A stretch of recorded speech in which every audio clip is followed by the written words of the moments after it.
রাধে রাধে বন্ধুরা, আমি এখানে না মেথি শাক দিয়েছি, কস্তুরি মেথি বানাবো। এগুলোকে না ধুয়ে এখন এই যে চালুনের মধ্যে না নাড়ে দিছি, একদম মানে জলটা পড়ে যাবে।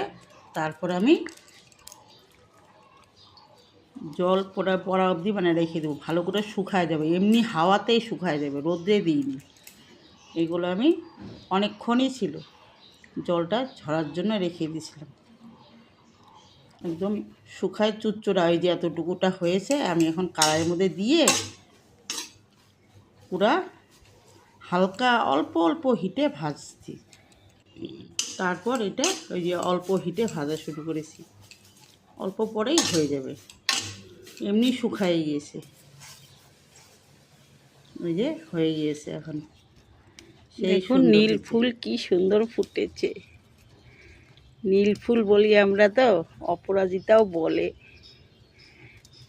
আমরা নীল রঙের এটা ফুল, তাই নীল ফুল বলি। ছাদে এসেছি তো নীল ফুলগুলো নিয়ে যাচ্ছি।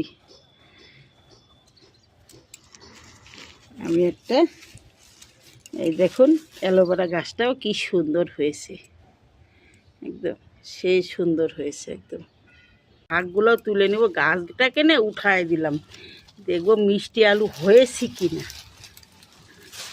একটা পেলাম, এই যে কয়টা পেয়েছি।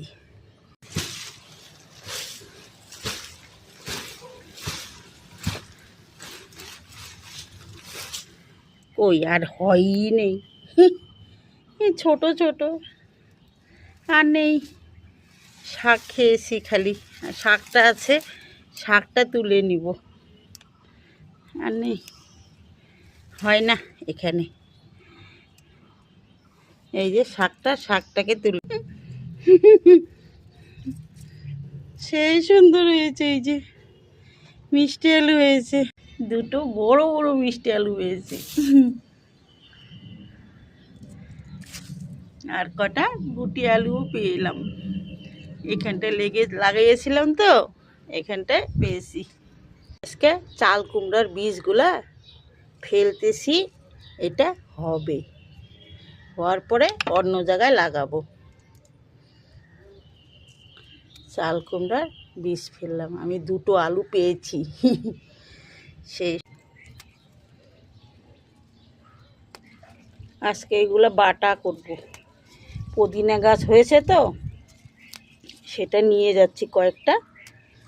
এটা ধনিয়া পাতার সাথে আজকে চাটনি খাবো।